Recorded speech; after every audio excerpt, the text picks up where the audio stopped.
Welcome back, Earthrealm Warriors, to another Realmcast Tarkot and Bite-Size episode. I'm your host, the Mortal Kombat Phantom, and with me as always is my co-host, our lore master, Yanni. Welcome, Yanni. Thank you, Phantom. Today we are digging deep into the sands of Mortal Kombat 1's Keepers of Time trailer. We're going to be analyzing the trailer as we explore hidden references and visual details you might have missed. But before we begin our deep dive into this trailer, don't forget you can enhance your Realmcast experience by joining us on the Soul Stream, where we dive into Mortal Kombat and engage with you, the audience, live. So be sure to like and subscribe so you can be notified when we go live. You sound like you're having fun with that one. Do I need to do it again? No, that's fine. Leave this in. This discussion will not include any details or any information from the opening cinematic or the beginning of Chapter 1's playthrough, which we recently did a video on. So don't worry about that. No spoilers for any of you who are holding back on that so that you can play through the story itself in one full sitting or however you like on your own. So don't worry about that there. All right, so with that, let's go back in time and rewatch the Keepers of Time trailer. Are you ready, Yanni? Very nice. Nicely done.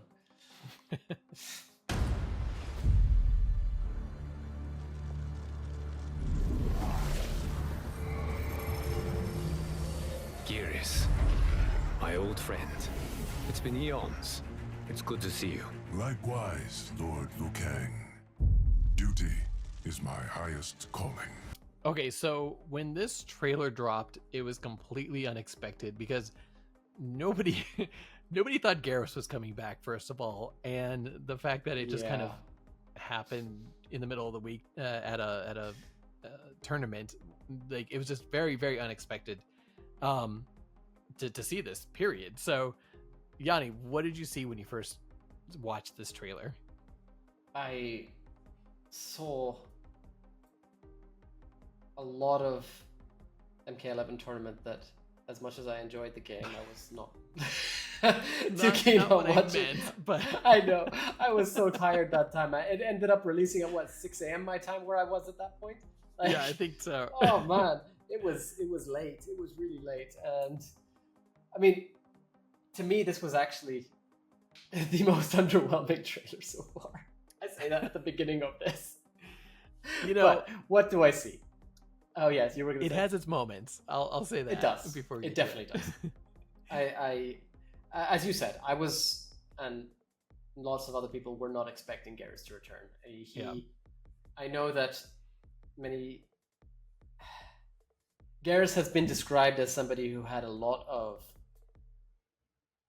playtime, and so it was an obvious decision to bring him back. I'm sorry, but he only had a lot of playtime because he was broken. He was straight up broken in MK11. Nobody will deny that. He was so overpowered, and that is aside from a very few selection of Geras fans, Geras was okay. Like, Geras was good. He was definitely better than Cetrion, and I think the Collector had a better design than him. And speaking of designs, Geras has clearly been touched up here, and I will go into his design a little bit in greater detail. But I did not see Geras coming back, and I say that when we already know it was going to be a very time-heavy story. And obviously, we didn't know that at first, though. That's the big thing, is that all signs led to this is not going to be a time-centric story anymore. Like, that was done. There's no more time travel. But then we get Keepers of Time trailer, and we're right back at it. Well, I mean, they did hint to us from the beginning that time was going to be important here, because there was that whole hourglass exploding, clock countdown, etc., etc. It's all about time.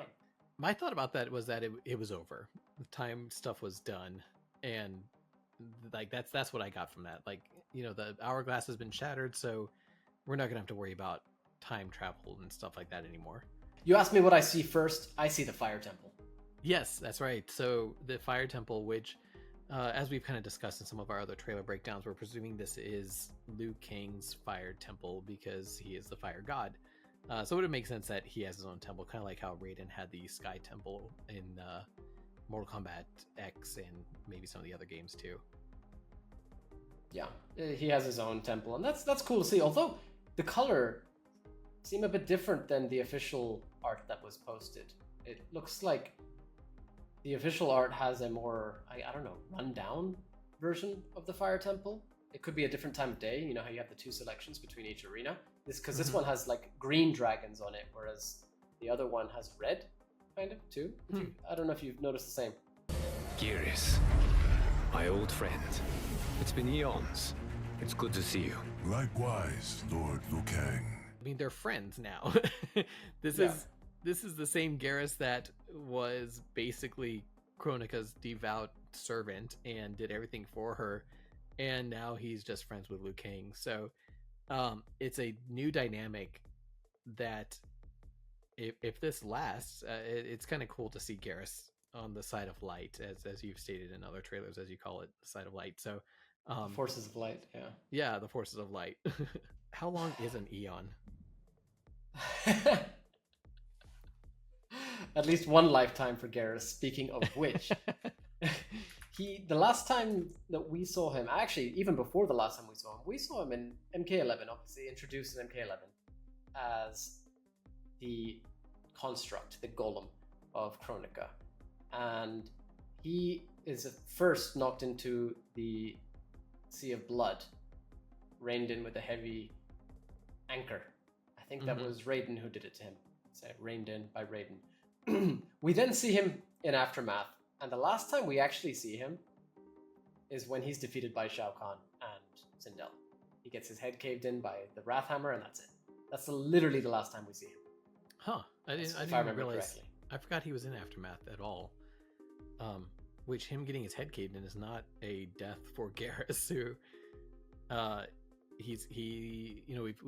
we made association with some other characters before in some other of our breakdowns, but Garrus is literally a retcon machine, because anytime he dies, he can just rewind time back to when he existed and still exists. And he gains resistance against whichever method of death he had previously. So Yeah. he is, 1, now apparently not able to be drowned to death.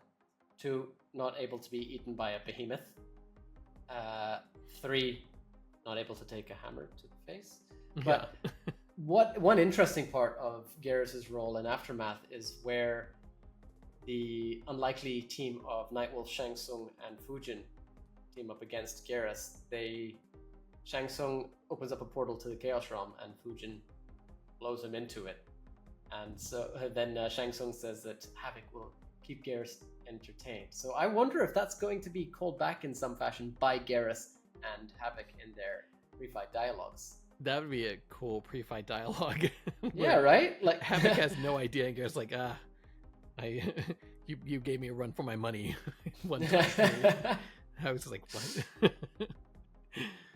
what? But the most shocking part of this to me is that it's not that Liu Kang and Garrus are friends. He says, "My old friend.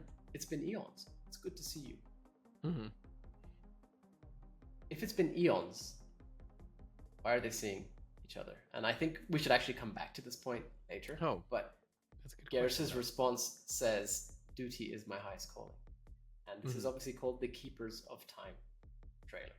Mm-hmm. One more thing too is we've kind of talked about this on the Realm Cast and on Soulstream, even with some of our guests that have come on, and I think mainly with Fourth Snake, he's been one who kind of, we've talked about how it would have been made a lot more sense if Tremor had become Garrus. That's my point. I keep saying that. Is it you? Yeah. 100%. Like I still maintain until now.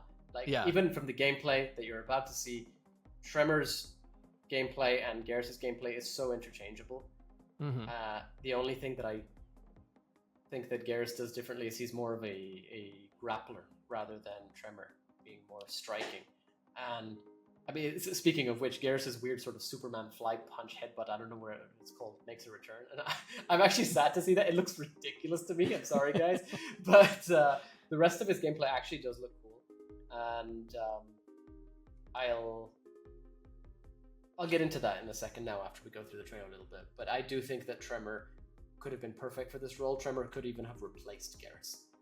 I think that Garrus should have been dropped. It'll be interesting to see how Tremor plays as a cameo character Do you think, I don't know, he might have some similar movesets to Garrus, or maybe it's more Mortal Kombat X style Tremor It'll with be X style, crystalline, like shields. lava, Yeah. gold. You know, like he's going to be using those kind of things. I think it's going to be very earthy, but I mean, Garrus is already earthy. But you know, to be fair as well to NRS, when I say this, we also have to remember that they were able to do Sub-Zero and Frost at the same time.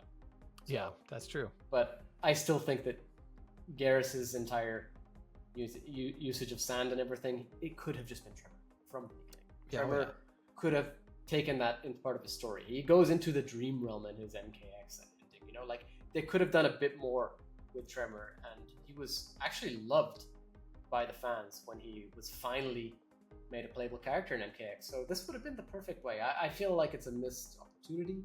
Personally, I think Garrus could have been left behind, but I am liking what I'm seeing in comparison to MK11. Something else too, Garrus, for all of his hate that it receives, I think Garrus could have been a better villain than Kronika in Mortal Kombat 11.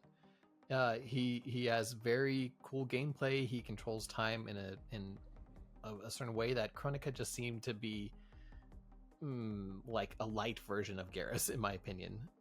You know, with similar powers and similar movesets, but just Garrus had a cooler way of doing it. It's funny you mentioned that, because when Garrus was first added to the Mortal Kombat 11 website around the reveal, or at least around his reveal, he was actually referred to as Terminus. Oh. And as far as I remember of Garrus and Kronika with, I don't know, I think it was data mining, they were actually initially supposed to be the same character. Yeah, that's right. I remember the data mine was coming out for 11 at the time, and it always had like the Terminus handle everywhere. Yeah.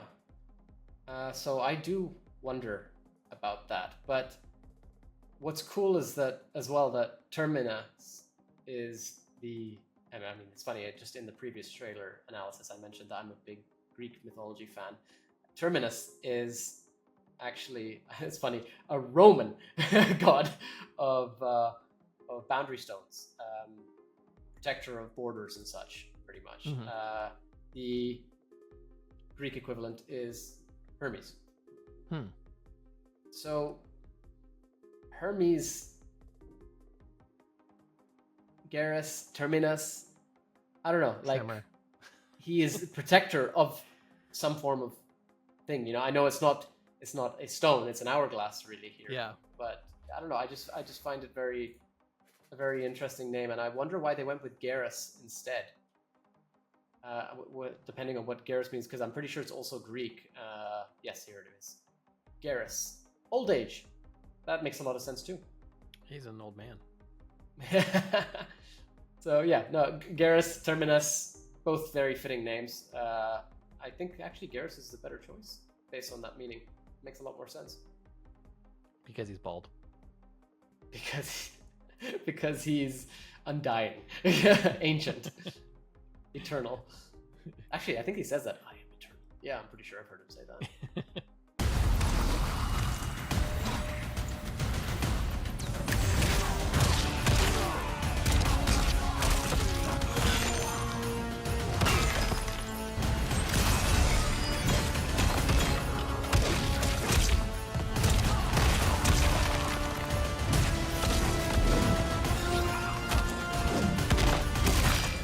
So, as far as Garrus' gameplay, there's only one real thing that I want to point out, and it's something that I think you threw together in a meme.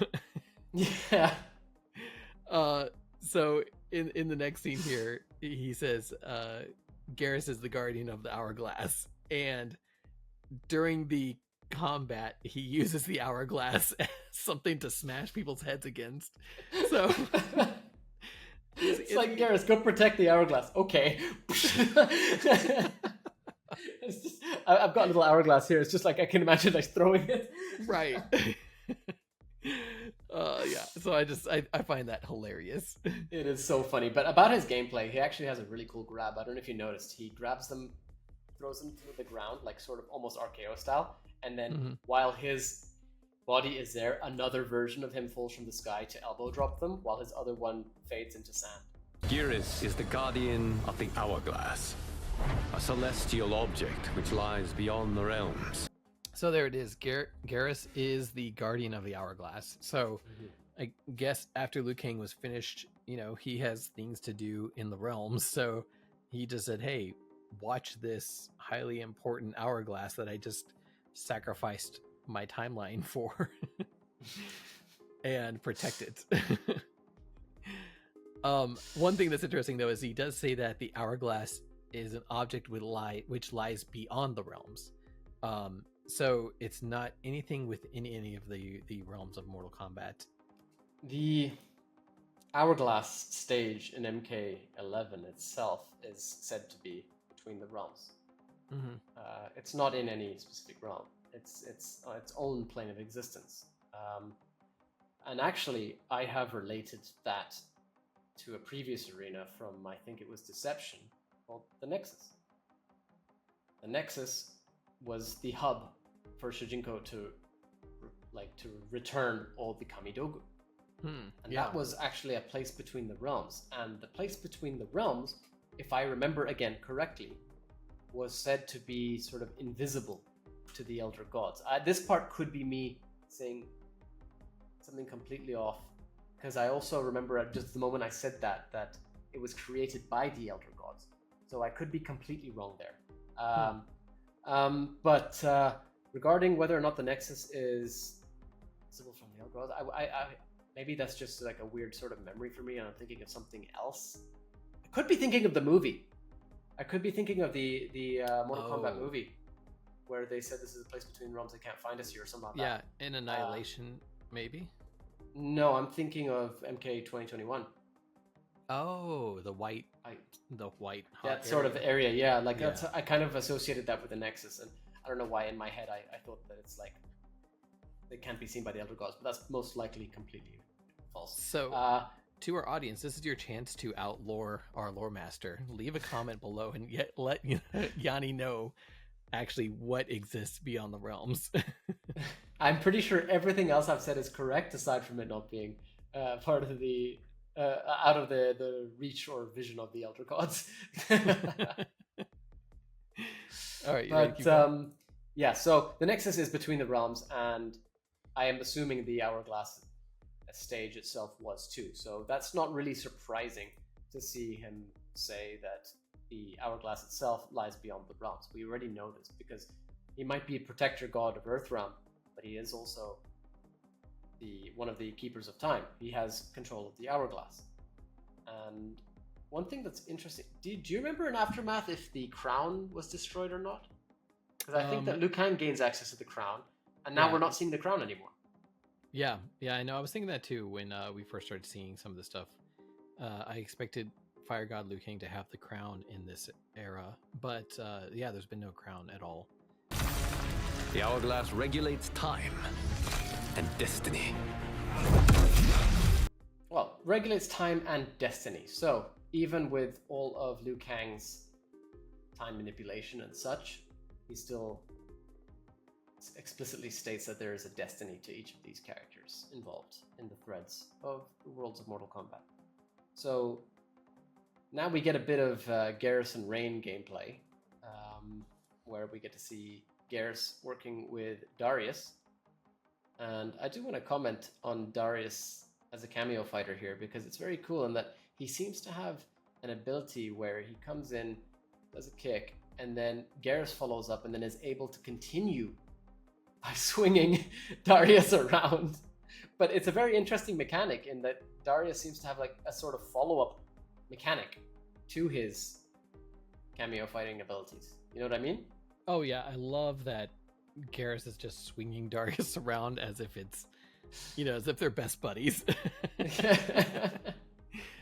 And then also this gameplay shows Garrus's fatal blow, which a lot of people have been talking about how it's basically the Flash's move from Injustice.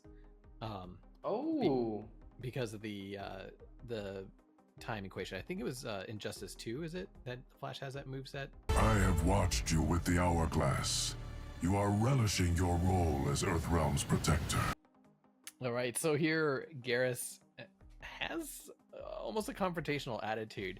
He says, "I've watched you with Judgmental, Hourglass." I would say. Yeah, it really. I mean, Garrus I'm sure, has spent multiple eons with Kronika, and so he saw how Kronika did things. But now that he sees Liu Kang doing stuff, he's like, "What does he? You've relished your role as the Hourglass's protector. Isn't that the point?" Well, no, relishing your role means that you're sort of enjoying it to a degree. And in reality, you would assume that somebody in such a role would be impartial. But I mean, But Kronika Kronika was not impartial. No, Right. but that's not to say that, like, we could be seeing Garrus becoming more human. Oh yeah, maybe. I mean, what was Garrus's origin originally? Where was he created, or was he? Yeah, he was a construct by. Okay. I mean, he's literally made of sand.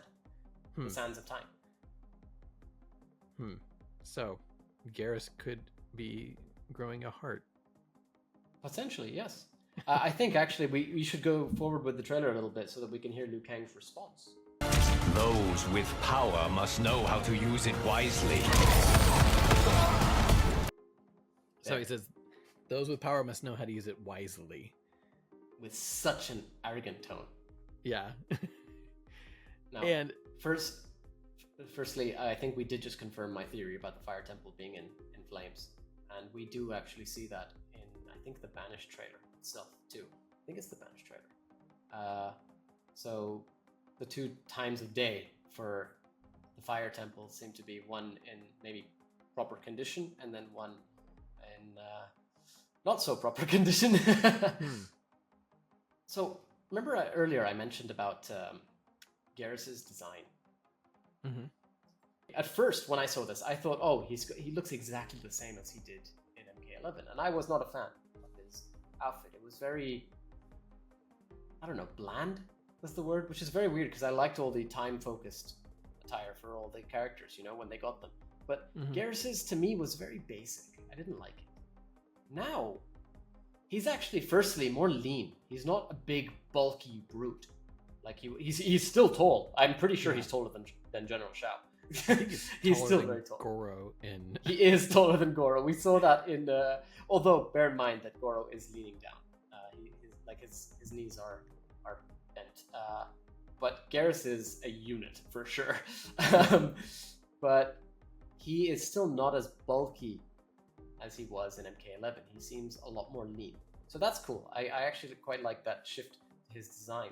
But one thing that really strikes me as curious is the actual design itself. He's got that one-piece armor. He's got that sort of belt with this sort of sash hanging down, and he really reminds me of a gladiator in terms of design inspiration. And actually, I'm going to go a step further, and instead of going with the Roman gladiators, I'm going to go with the Greek Hoplomachus, which is, I mean, again, in English, Hoplomachus. They were known for having that one bit of armor down one arm. Oh, okay, yeah. They had the belt and the sash, as you can see here, kind of. And then they were also using a spear and a shield, which is the one part that we don't see here. So the arm guard itself, I don't know, he is very Greek or Roman, whatever, gladiator, Hoplomachus inspired, in my opinion, with his design. And I actually think that's a very, very cool design decision for him, because his previous design, as I said, was quite bland. Yeah, I see what you mean. It definitely adds a lot more to him. But I think it's so similar to his original design that it's basically the same Garrus, in my opinion. Well, you say that now. Go and look at Garrus MK11. Oh, yeah, he had more Kronika type Yes. technology look to him, I guess. Yeah, I see what you mean. He was ripped. Yeah, oh yeah. He definitely was. Because we've been talking about this with all the characters. He's got tattoos. Does he? And these are actually the coolest tattoos out of any of the characters so far, in my opinion. Oh, he has them. Yeah, he's got these gold tattoos on him. Yeah. And those are actually the coolest tattoos that we've seen so far, in my opinion. Which brings up the question again that we kind of ask through most of these trailers: are we getting tattoo warriors too, or is Oh it my a birthmark? What? He was born with it. I will never get tired of that. It's anyways, and with the theme being it's in our blood too, it makes you wonder, does Liu Kang's new era involve tattooing the chosen ones? Anybody who has special powers seem to have a brand to them now. So will everybody end up getting arcanas? When you restarted history, you altered the destinies of certain malefactors to neutralize them. When you restarted history, you altered the destiny of certain malefactors to neutralize them. And we have actually mentioned this in a separate video, but we will also be mentioning it with our take on the Rulers of Outworld trailer, because we actually see, and actually I'm surprised I haven't even brought up Garrus's bio until now, but we're going to start off with General Shao's bio. General Shao was born into a proud military family. Shao was expected to become a soldier, but he was a sickly child who, though brilliant and eager, had an infirm body. Long story short, Shao gets on some extreme gains through a very heavy regime by his father, and turns him into the physical colossus that he has become in MK1. And that to me sounds like Liu Kang sabotaging General Shao. yeah, exactly. Alternating destiny to neutralize those who he knew would become a big issue later on in life. Which the fact that General Shao became who he is now is like, you tried, Liu, but you can't stop everybody's destiny from becoming who they're going to be. Like, there you go. That's the word. It's specifically mentioned in this trailer by Liu Kang that it regulates time and destiny. Now, what's interesting to me is that he has said that the hourglass regulates time and destiny. Now, you could take this in a couple of different ways. One, that the hourglass can control destiny. Or two, that destiny and time have exact correlation, and that your destiny will always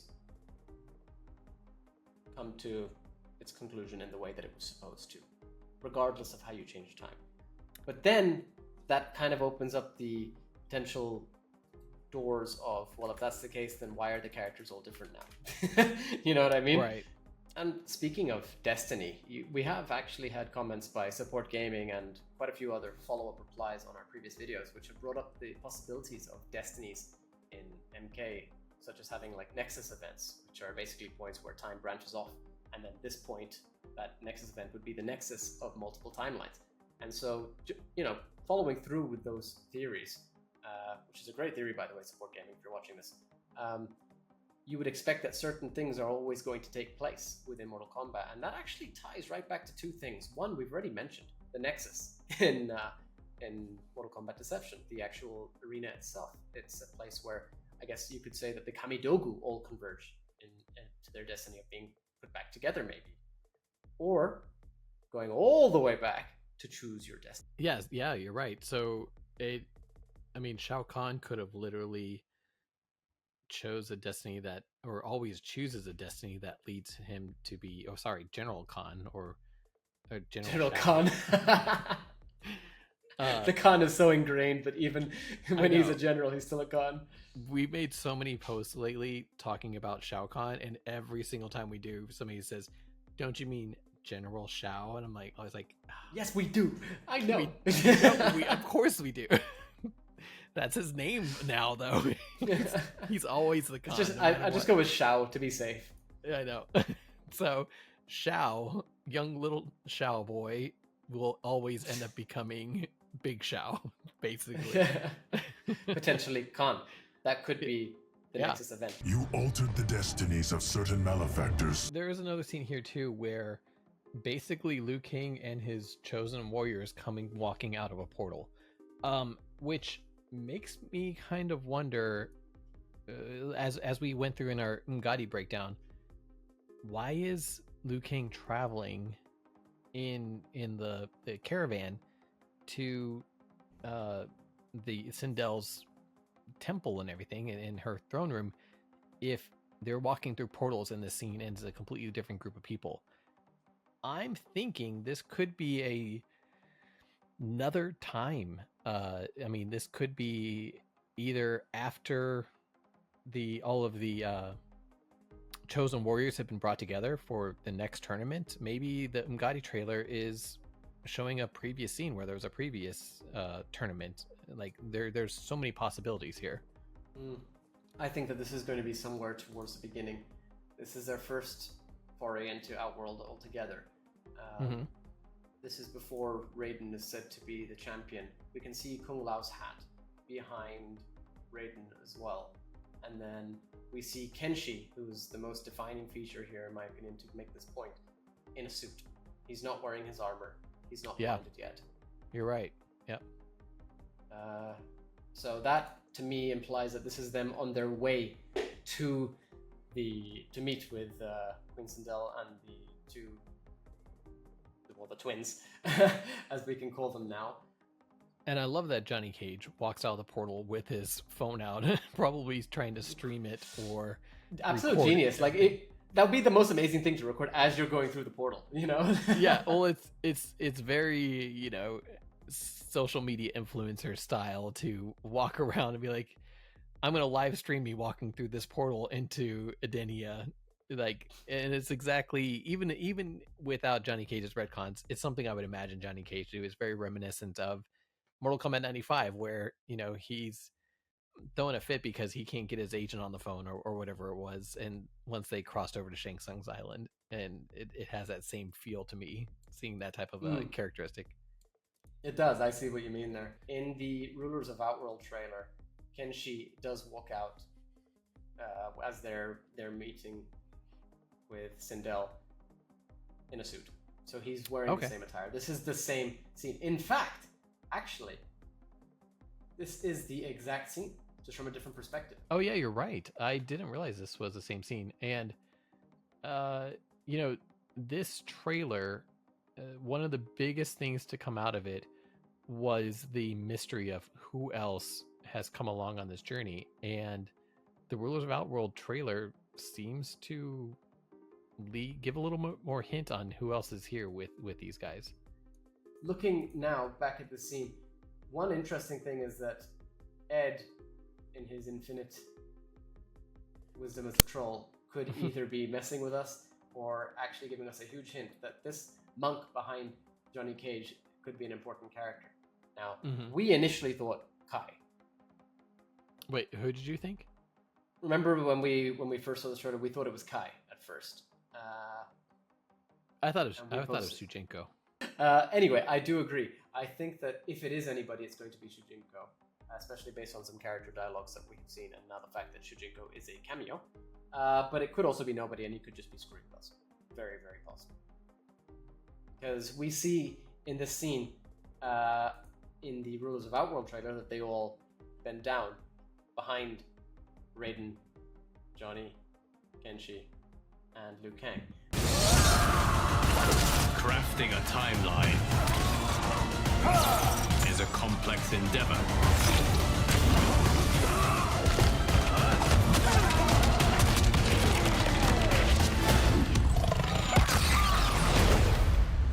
Your vision of peace may already be compromised. It kind of implies that this is possibly not the first time, his first run around. You know, he could have gone through quite a different bit of trial and error. What do you think about that, Yanni? Well, I think I've mentioned on a previous episode that I feel like they kind of gave Fujin's MK11 ending in a way to Liu Kang, in that he lives countless lifetimes, you know.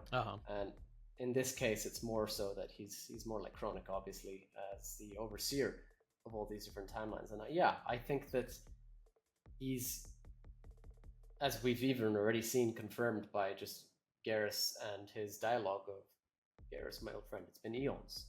You know, this has been happening for a very, very long time. And Yeah. so yeah, like this is not the first go around for sure. He has most certainly gone through multiple variations, and I say multiple, it is literally countless, I'm sure, if it's been eons. But one thing that's more interesting to me here is that, speaking of eons, why is Garrus coming back now? Why is it that Garrus and Liu Kang, who consider each other friends, have not seen each other for eons? And if that's the case, what is so out of the ordinary now that Garrus is coming to see Liu Kang? Yeah, you started talking about this at the beginning. Why would Garrus just show up? Especially if Garrus has been gone protecting the hourglass for all this time.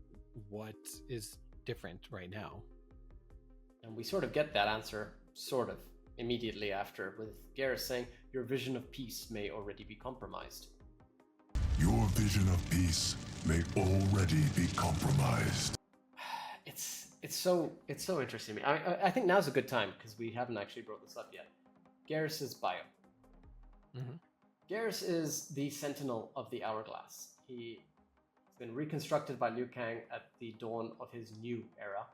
Garrus remains eternal and unkillable. He retains the memories of all the innumerable timelines he has watched pass and fade. So he knows exactly what happened with Havoc in the Chaos Realm that time. Well, if he's reconstructed, does that mean he's a new Garrus, or is he the same Garrus? No. He's reconstructed. So Okay.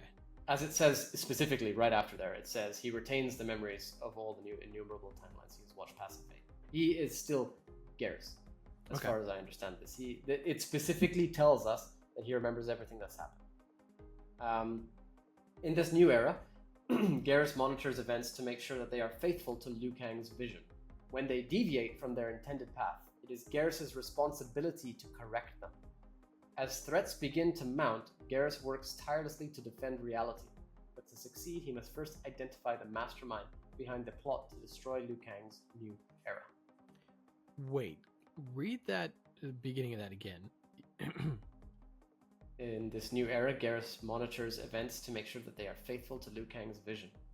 Okay, so, and then if anything deviates from Liu Kang's vision, so does that mean that Liu Kang visions for General Shao to become a big hulking person, and he envisions for these Nexus events?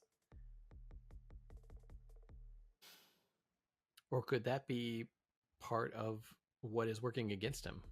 I think that could all be related. Now, it could be that Shao will always become this powerful warrior that he's meant to be. Mhm. But the problem here is that there must be something causing something else to happen. It could be that, for example, Shao is meant to be the warrior, as I just said, but something is leading to Shao rising against Sindel. There's a lot of different possible catalysts here, which could have caused Garrus to come in and see Liu Kang, and that's why I'm wondering if, because it says he must first identify the mastermind behind the plot to destroy Liu Kang's new era. And Yeah. I've said this before. I feel like there's going to be some kind of deadly alliance. There's going to be some kind of deception, and I feel like that will all come together. Again, this bio itself could be misdirection. It might not be one mastermind. It could be multiple. Yeah.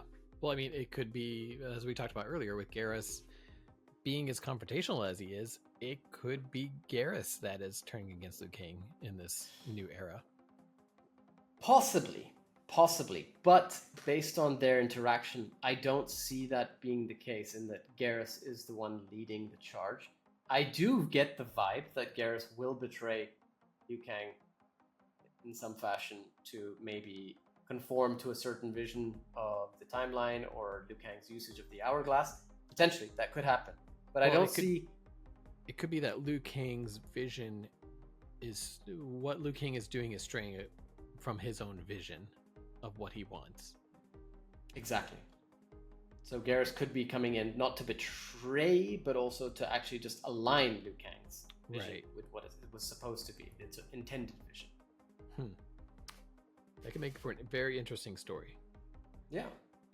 I don't know. We've seen Shang Tsung, we've seen Quan Chi, we have a million mentions of the Dragon King. If Onaga is back. Could Onaga be the mastermind? Could we be seeing a deception story again? Could we be seeing the Deadly Alliance working with the Dragon King this time? Could we see them all working with Shao this time as well? You know, like, could we be getting that Armageddon scene of all the big villains coming together? Because that was a pretty cool scene, you know? Yeah. Like, I don't know, there's so much potential here, and I'm very excited. It's funny, because this trailer to me, as I said at the beginning, was actually the most underwhelming of them all, but it does give us some really interesting insights. Yeah, it does. It like we kind of talked about at the beginning of it, this trailer reinforces the fact that we are getting time shenanigans again in some way. I mean, just the fact that you're involving Garrus, it's not going to be the Mortal Kombat 1 story that we imagined when we first saw that new era reveal trailer, because the Hourglass still has a big role in this. As we kind of thought at the beginning, you know, we saw the Hourglass exploding. We even had some theories going around on our big 8-hour stream where we had all these different guests come on in. But some of the ideas were, hey, maybe this is Liu Kang's last attempt at it. Maybe he's ran out of sand. That was one of the things that we threw around, but it seems that's not the case. There is an Hourglass, there's time stuff that can still happen, and we're pretty much left with like as many possibilities as we were coming into this. Yeah, and I think there's a vast amount of potential here with this story, and I think also that the blank slate, as we've mentioned previously, will be working wonders for Dominic and Ed. Oh yeah, whatever vision they have, they can do whatever they want now. Well, speaking of I can do whatever I want, would you like to go and show everybody that amazing